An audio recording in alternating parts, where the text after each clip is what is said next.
नमस्ते श्रीसूर्याय भास्कराय नमो नमः। दिवाकराय देवाय प्रभाकराय ते नमः। वन्दे श्रीसूर्यदेवं तं सप्तस्वरथवाहिनं जगत्प्रकाशकं देवं सर्वलोकैकनायकम् आदित्यं भास्करं भानुं रविं लोकप्रकाशकं मार्तण्डं कश्यपात्मजं प्रणमामि दिवाकरं सर्वरोगहरं देवं सर्वपापप्रणाशकम् आयुरारोग्यदातारं वन्दे सूर्यं जगत्पतिं तेजोरूपं महादेवं ग्रहाणां पतिमव्ययम् अन्धकारविनाशाय नमामि रविमण्डलं सप्तस्वरथमारूढं पद्महस्तं महाप्रभुं भक्तानुग्रहकर्तारं वन्दे सूर्यं सनातनं लोकनाथं जगन्नाथं सर्वशक्तिस्वरूपिणं शरणागतपालं तं प्रणमामि प्रभाकरम्। नमस्ते श्रीसूर्याय भास्कराय नमो नमः। दिवाकराय देवाय प्रभाकराय ते नमः। वन्दे श्रीसूर्यदेवं तं सप्तस्वरथवाहिनं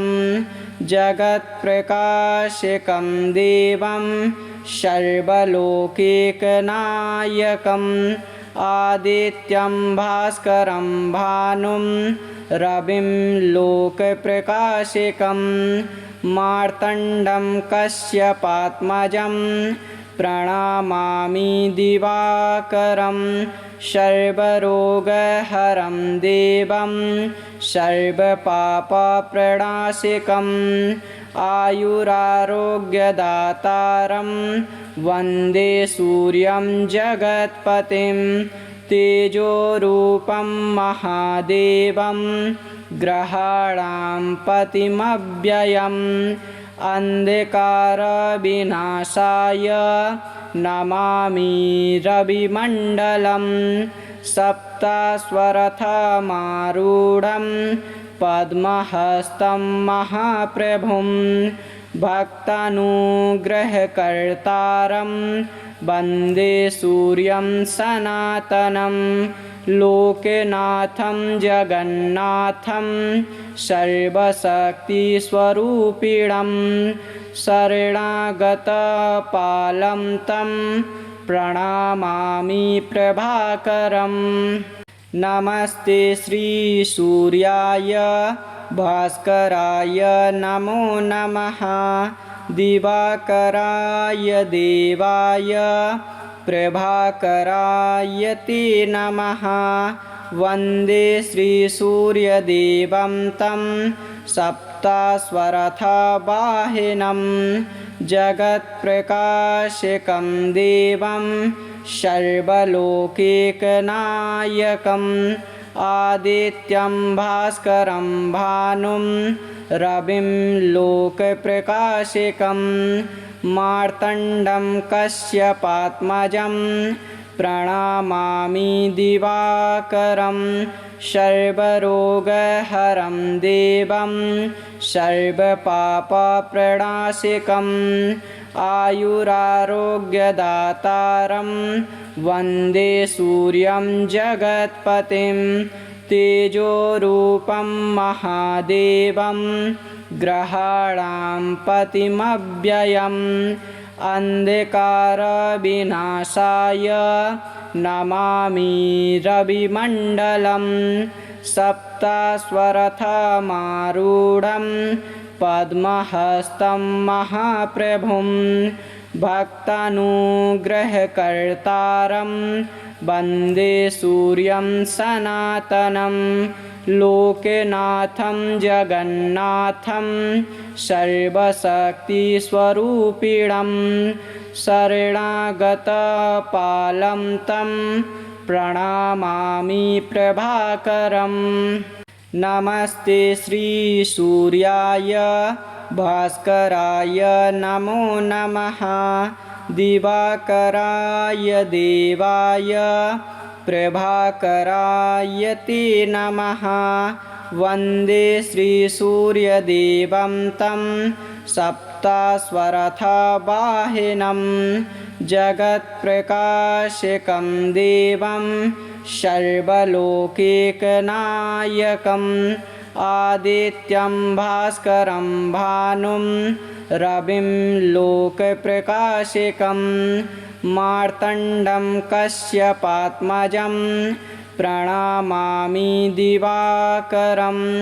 सर्वरोगहरं देवं सर्वपापप्रणाशकम् आयुरारोग्यदातारं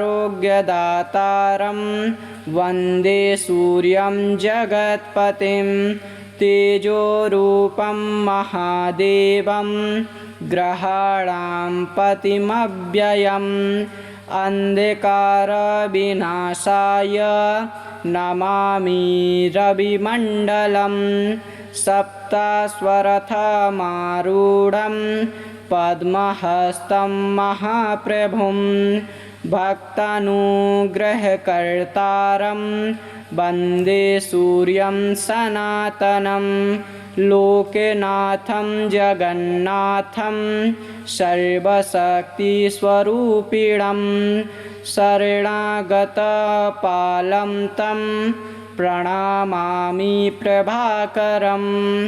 नमस्ते श्रीसूर्याय भास्कराय नमो नमः दिवाकराय देवाय प्रभाकराय ते नमः वन्दे श्रीसूर्यदेवं तं सप्तस्वरथवाहिनं जगत्प्रकाशकं देवं सर्वलोकैकनायकम् आदित्यं भास्करं भानुं रविं लोकप्रकाशकं मार्तण्डं कश्यपात्मजं प्रणमामि दिवाकरं सर्वरोगहरं देवं सर्वपापप्रणाशकम् आयुरारोग्यदातारं वन्दे सूर्यं जगत्पतिं तेजोरूपं महादेवं ग्रहाणां पतिमव्ययम् अन्धकारविनाशाय नमामि रविमण्डलं सप्तस्वरथमारूढं पद्महस्तं महाप्रभुं भक्तानुग्रहकर्तारं वन्दे सूर्यं सनातनं लोकनाथं जगन्नाथं सर्वशक्तिस्वरूपिणं शरणागतपालं तं प्रणमामि प्रभाकरम् नमस्ते श्रीसूर्याय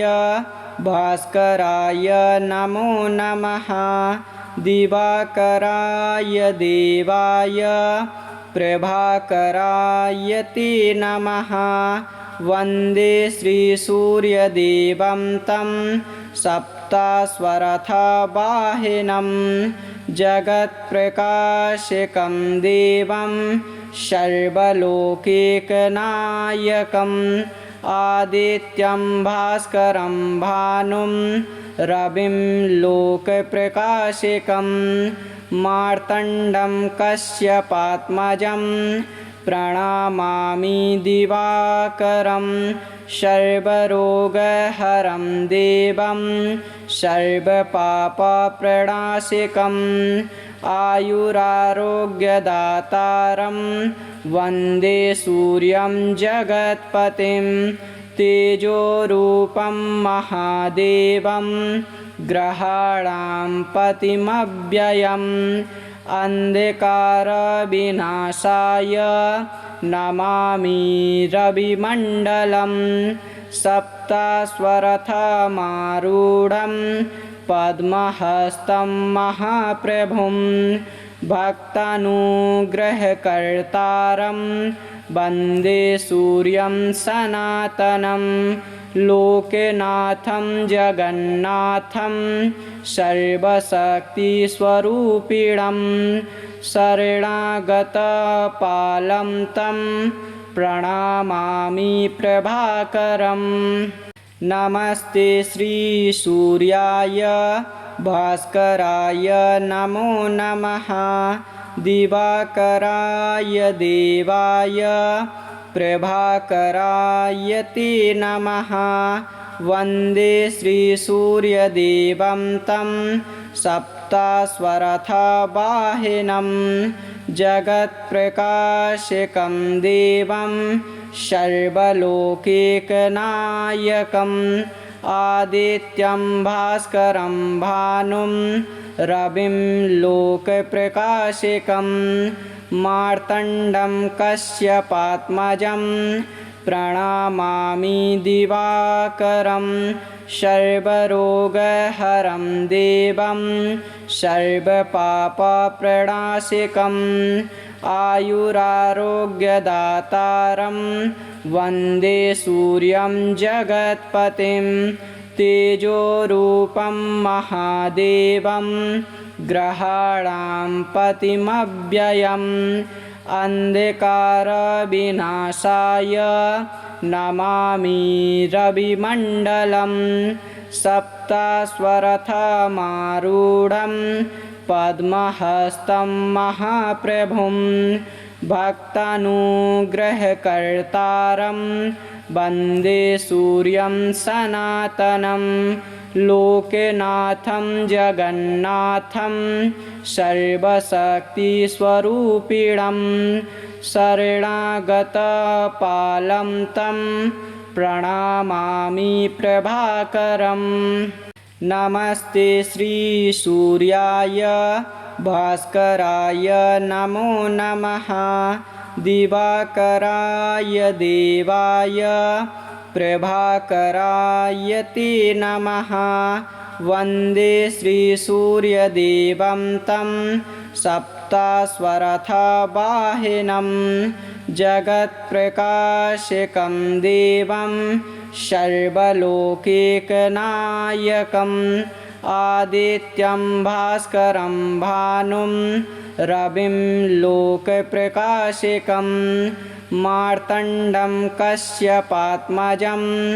प्रणमामि दिवाकरं सर्वरोगहरं देवं सर्वपापप्रणाशकम् आयुरारोग्यदातारं वन्दे सूर्यं जगत्पतिं तेजोरूपं महादेवं ग्रहाणां पतिमव्ययम् अन्धकारविनाशाय नमामि रविमण्डलं सप्तस्वरथमारूढं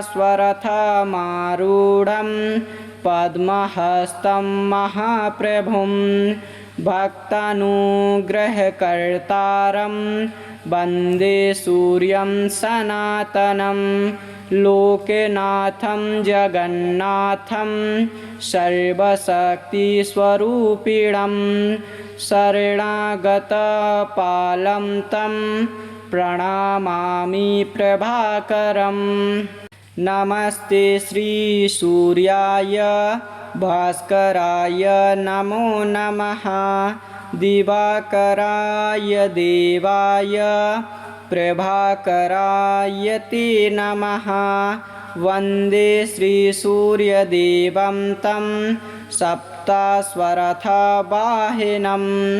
जगत्प्रकाशकं देवं सर्वलोकैकनायकम् आदित्यं भास्करं भानुं रविं लोकप्रकाशकं मार्तण्डं कश्यपात्मजं प्रणमामि दिवाकरं सर्वरोगहरं देवं सर्वपापप्रणाशिकम् आयुरारोग्यदातारं वन्दे सूर्यं जगत्पतिं तेजोरूपं महादेवं ग्रहाणां पतिमव्ययम् अन्धकारविनाशाय नमामि रविमण्डलं सप्तस्वरथमारूढं पद्महस्तं महाप्रभुं भक्तानुग्रहकर्तारं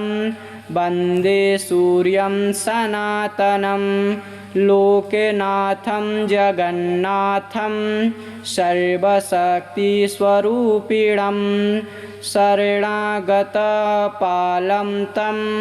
प्रणमामि प्रभाकरम् नमस्ते श्रीसूर्याय भास्कराय नमो नमः दिवाकराय देवाय प्रभाकराय ते नमः वन्दे श्रीसूर्यदेवं तं सप्तस्वरथवाहिनं जगत्प्रकाशकं देवं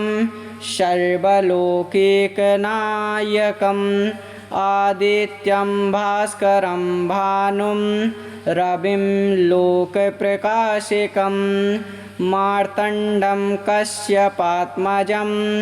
प्रणमामि दिवाकरं